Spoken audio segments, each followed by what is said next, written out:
నమస్తే welcome to Leo news. గత ఎన్నికలకు ముందు కోడికత్తి కేసు అందరికీ గుర్తుండే ఉంటుంది. మరి ఇది మొదలై 3 సంవత్సరాలు అవుతున్నా కూడా మరి ఈ కేసు అంశం అయితే ఒక కొలిక్కి రాని పరిస్థితి. ఈ కేసు ఈ రోజు కూడా వాయిదా పడింది విచారణ అని చెప్పి వార్తలు అయితే వస్తున్నాయి. మరి ఈ రోజు జగన్మోహన్ రెడ్డి కోర్టుకు హాజరవ్వాల్సి ఉండగా మరి ఆయన విదేశాల్లో ఉన్న నేపథ్యంలో ఇది మరోసారి వాయిదా పడింది అని చెప్పి వార్తలు వస్తున్నాయి. మరి మరోపక్క చూసుకుంటే మరి జగన్మోహన్ రెడ్డి గారి మీద కేసులు 12 ఏళ్ళు అయినా ఆయన ఒక్కసారి కూడా కోర్టు మెట్లు ఎక్కని పరిస్థితి. అసలు ఈ పరిస్థితులను ఎలా చూడొచ్చు, మరి కోర్టులను ఇలా నిర్లక్ష్యంగా జగన్మోహన్ రెడ్డి గారు చూడడాన్ని ఎలా భావించాలి, ఇలాంటి విషయాలు తెలుసుకుందాం. మనతో పాటు ఉన్నారు సీనియర్ జర్నలిస్ట్ దుర్గా కుమార్ గారు.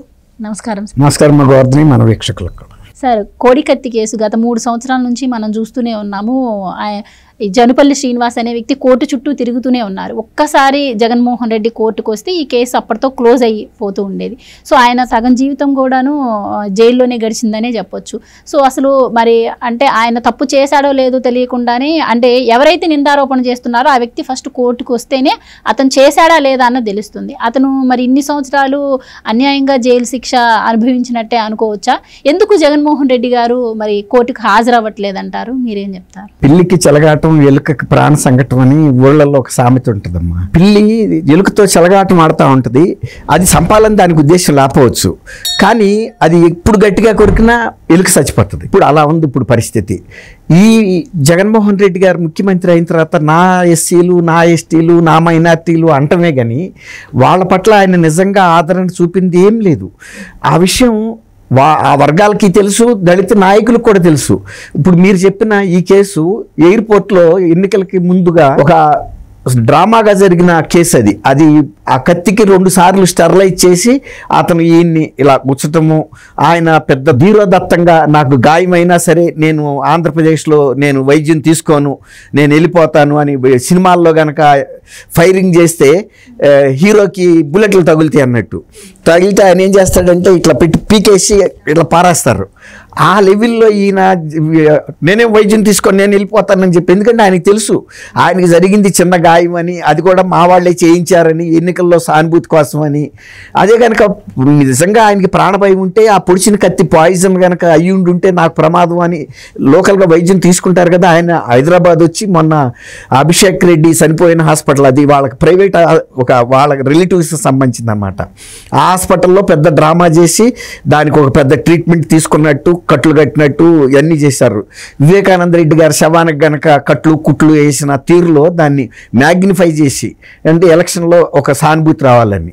అట్లాగే అతన్ని జైల్లో పెట్టినప్పుడు మీరు అన్నట్టు ఎవరైతే ఆ ఫిర్యాదు చేశారో ఆ ఫిర్యాదుదారు వెళ్ళి కోర్టులో చెప్పాలి, ఇది నన్ను గాయపరిచింది ఇతనా కాదా అనేది ఫస్ట్ ఐడెంటిఫై చేస్తే కేసు కొనసాగుతుంది.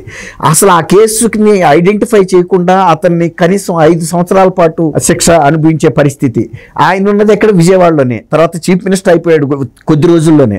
ఇలా కోర్టుకి వెళ్ళొచ్చు. అది కూడా ఎవరికి అప్పచెప్పారు? ఇది మామూలు లా అండ్ ఆర్డర్ పోలీసులు కాదు, నేషనల్ ఇన్వెస్టిగేటివ్ ఏజెన్సీ, కేంద్ర NIA. అంటే అది కేంద్ర ప్రభుత్వ పర్యవేక్షణలో నడిచే సంస్థ. అత్యంత ఉన్నతాధికారులు, అత్యంత నిపుణత ఉన్న పోలీసులు ఉండే వ్యవస్థ చేత ఎంక్వైరీ చేయించారు. వాళ్ళు అప్పుడు ఏం చెప్పారు తెలుసా? ఇందులో కుట్రకోణం ఏమీ లేదు, అసలు అతనికి రాజకీయంగా ఎవరితోనూ సంబంధాలు లేవు, ఇది యాదృచ్ఛికంగా జరిగిన సంఘటనే, ఇతనికి వాళ్ళ కుటుంబానికి కూడా లేదు. ఎంత తరువుగా ఇన్వెస్టిగేట్ చేశారంటే వీళ్ళు ఇందులో కుట్రకోణం ఉందని, రాజకీయ కోణం ఉందని కూడా దానికి ఒక కలర్ ఇవ్వడానికి ప్రయత్నించారు. అప్పుడు వాళ్ళు ఈ వీళ్ళ కుటుంబానికి సంబంధించిన పూర్తి పూర్వాపరాలన్నీ కూడా వెతికారు. ఎక్కడ ఏం లేదు, వాళ్ళు చాలా నిరుపేద కుటుంబం, వాళ్ళ అన్నయ్య కూలి చేసుకుంటాడు, ఇతను వైజాగ్ ఎయిర్పోర్ట్లో ఒక టెంపరీ వర్కర్ అని తేలింది. తేలింది ఏంటంటే వైఎస్ఆర్సీపీ నాయకులకి చెందిన ఒక అగ్రనాయకుడి బంధువులు వీడిని ప్రోత్సహించి నువ్వు ఈ రకంగా చెయ్యి, మేము దాన్ని ఉపయోగించుకుంటాం రాజకీయంగా అని చెప్పారనేది కూడా బయటకు వచ్చింది. అది కాకుండా ఎవరైతే ఆ టైంలో జగన్మోహన్ రెడ్డి గారికి వైద్యం చేశారో వాళ్ళకి జగన్మోహన్ రెడ్డి గారి హయాంలో క్యాబినెట్ హోదా ర్యాంకులు కూడా ఇచ్చారు అని చెప్పి కూడా వార్తలు వచ్చాయి. అవును, ఇస్తాడు. ఎందుకంటే దాన్ని అంత మ్యాగ్నిఫై చెప్పా కదమ్మా, మ్యాగ్నిఫైయర్లో చూపించారు ఆ ఇన్సిడెంట్ని. ఇప్పుడు అతను బై డిఫాల్ట్ బెయిల్ ఇచ్చారు. కోర్టు వాళ్ళు కూడా ఎప్పుడు ఇచ్చారంటే ఇక 5 సంవత్సరాలు అయిపోయింది, ఇక ఆయన వచ్చి గుర్తించట్లేదు, సహకరించట్లేదు కాబట్టి బెయిల్ ఇచ్చేశారు. ఇప్పుడు బెయిల్ ఇచ్చిన తర్వాత మళ్ళీ వాయిదాలు తిరగాల్సిన పరిస్థితి వచ్చింది. అబ్దుల్ సలాం అనే ఒక మైనార్టీ వర్గానికి చెందిన లాయర్ పాపం వాళ్ళకి హెల్ప్ చేస్తున్నాడు. నిన్న NIA కోర్టుకి వాళ్ళు వచ్చారు. ఇప్పుడు కోర్టుకి కనుక సామాన్యుడు రాకపోతే అతని మీద అరెస్ట్ వారెంట్ ఇష్యూ అవుతుంది. ఇప్పుడు ఎవరైతే ఫిర్యాదు చేశారో ఆయన చక్కగా వెళ్ళిపోయి లండన్లో కూర్చున్నాడు. 5 సంవత్సరాలు ముఖ్యమంత్రిగా ఉన్నప్పుడు ఆయన హాజరు కాల. మీరు అన్నట్టు ఆయన మీద వచ్చిన కేసుల్లో వాయిదాలకి ఆయన హాజరవడం, ఆయన ఇతరుల మీద పెట్టిన కేసులకి హాజరవడం, ఆయన మీద పెట్టిన కేసులకు హాజరవకపోవడం ద్వారా శిక్ష నుంచి తప్పించుకుంటున్నాడు. ఈయన ఎవరి మీద అయితే కేసులు పెడతాడో వాళ్ళకి వాయిదాలకు వెళ్ళకపోవటం వలన వాళ్ళు శిక్ష అనుభవిస్తున్నారు. 2 వైపులా లబ్ధి పొందుతుంది ఈయనే. అధికారం ఉన్నాడు, ఎలా అయినా చేయొచ్చు. అంటే 2 వైపులా పొదునున్న కత్తి లాంటి వ్యక్తి. అంటే మీరు చెప్పారు ఇది ఎన్ఐఏ ఆధ్వర్యంలో జరుగుతున్న కేసు అని చెప్పి. ఎన్ఐఏ కోర్టులోనే ఉంది, ఎన్ఐఏ కోర్టులోనే కూడా ఉంది. సిబిఐ కోర్టు ఎలా ఉంటుందో ఎన్ఐఏ కోర్టు వేరే ఉంటుందమ్మా. ఎందుకంటే ఎన్ఐఏ దర్యాప్తు చేసే కేసుల్ని ఎన్ఐఏ కోర్టులో చేస్తారు విచారణ కూడా. మరి అలాంటప్పుడు 3 సంవత్సరాల నుంచి ఎవరైతే ఆరోపణ చేస్తున్నారో ఆ వ్యక్తి హాజరవ్వకపోతే ఇప్పటి వరకు ఆ దిశగా ఎందుకు ఎంక్వైరీ చేయట్లేదు, ఎందుకు ఆయనపై చర్యలు తీసుకోవట్లేదు అంటారు? అదే ఇప్పుడు ఆయన సొంతంగా ఆయన మీద సిబిఐ ఈడీ లాంటి సంస్థలు పెట్టిన కేసులు, అది సిబిఐ దర్యాప్తు కోర్టులో ఉంది కదమ్మా. 3000 వాయిదాలకు హాజరు కాకపోతే కూడా అరెస్ట్ వారెంట్ ఇష్యూ చేయట్లేదు. తర్వాత ఆయన బెయిల్ మీద ఉన్నాడు. ఏ దర్యాప్తు సంస్థ అయితే కేసును దర్యాప్తు చేస్తుందో వాళ్ళైనా అడగాలి కదా ఆయన బెయిల్ని రద్దు చేయమని. అందుకే కదా ఇప్పుడు రఘురామరాజు గారి తరపున హాజరైన సుప్రీంకోర్టు లాయర్ శ్రీనివాసన్ ఏమన్నాడు, సిబిఐను నిందితుడు ఇక్కడ కుమ్మక్కయ్యారని చెప్పాడు. డైరెక్ట్గా సుప్రీంకోర్టు ధర్మాసనం ముందు చెప్పాడు, 3 న్యాయమూర్తుల ధర్మాసనం ముందు. అయినా కూడా వాళ్ళేమి దాన్ని తప్పు పట్ల, ఏమయ్యా నువ్వు ఇంత పెద్ద ఆరోపణ చేస్తావా ఇంత ప్రతిష్టాత్మకమైన దర్యాప్తు సంస్థ మీద అని కూడా అనలేకపోయారు గౌరవ న్యాయమూర్తులు. ఎందుకంటే అందులో కొంత వాస్తవం కనపడుతుంది, కొంత కాదు 100% వాస్తవం కనపడుతుంది.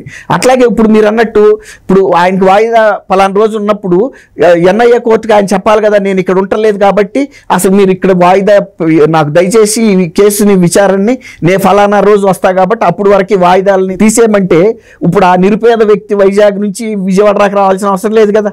ఆ లాయర్ వచ్చాడు, రాకపోతే అరెస్ట్ వారెంట్ ఇష్యూ అవుతుంది. అది ఉన్నాడికి ఒక రకంగా ఉంది అక్కడ న్యాయం, లేనివాడికి ఒక రకంగా ఉంది.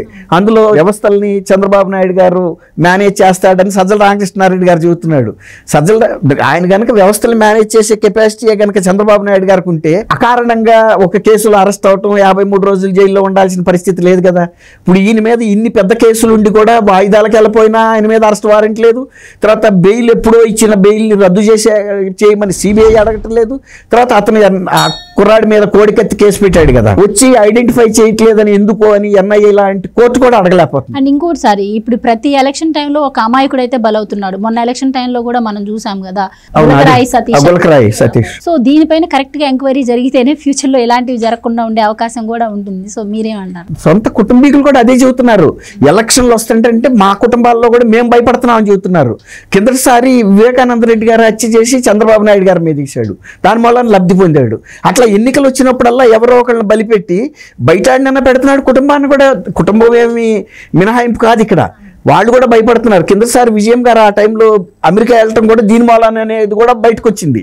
అందుకే ఆమె అక్కడ నుంచి వీడియో రిలీజ్ చేసింది, కానీ భౌతికంగా ఇక్కడికి రాలా. అంటే కొంతమంది కుటుంబ శ్రేయభిలాషులు కూడా చెప్పారు, అమ్మ మీరు ఇక్కడ ఉండటం శ్రేయస్ కాదు, ఎందుకైనా మంచిది, మీరు ఎలక్షన్ అయ్యే వరకు దూరంగా ఉండమంటేనే ఆమె వెళ్ళిపోయిందని కూడా ప్రచారం జరిగింది రాజకీయ సర్కిల్స్లో. దానికి నిజమా అన్నట్టుగా ఆమె బయటకు నుంచి వీడియో రిలీజ్ చేశారు తప్ప స్వయంగా వచ్చి మాత్రం కలలేదు. అంటే ఆ భయం అనేది అందరికీ ఉంది. ఒక సామాన్య ప్రజల్ని రాజకీయానికి స్వార్థానికి ఎలా ఉపయోగించుకుంటున్నాడు. ఇక్కడ మన సునీతారెడ్డి గారు అన్న మాట ఒకటి మనం గుర్తుపెట్టుకోవాలి, వైఎస్ఆర్సీపీ పునాదులు రక్తంతో తడిచినాయి అని. ఫస్టే ఆయన సొంత బాబాయ్ రక్తంతోనే తడిపాడు. ఇక అక్కడి నుంచి ఎవరు దొరికితే వాళ్ళ పేక్కోయటం తడపటం, అది చంద్రయ్య కావచ్చు, డాక్టర్ సుధాకర్ కావచ్చు, XYZ ఎవరైనా కావచ్చు. అది ఎందుకంటే వాటర్తో క్యూరింగ్ చేస్తారు సిమెంట్ గోడల్ని. వైఎస్ఆర్సీపీ పార్టీకి నీళ్లతో క్యూరింగ్ సాలదు, రక్తంతో క్యూరింగ్ చేయాలి. డాక్టర్ సునీత కరెక్ట్గా డయాగ్నోస్ చేసింది. ఆమె ఒక ప్రముఖ డాక్టర్ కాబట్టి ఆమెకు అర్థమైంది జగన్మోహన్ రెడ్డి మనస్తత్వం ఎలాంటిది, ఆ పార్టీ నైజం ఏంటని. రైట్ సార్, థ్యాంక్ యూ అమ్మ గవర్నమెంట్ మన వీక్షకులు. Please subscribe to Leo News for more videos.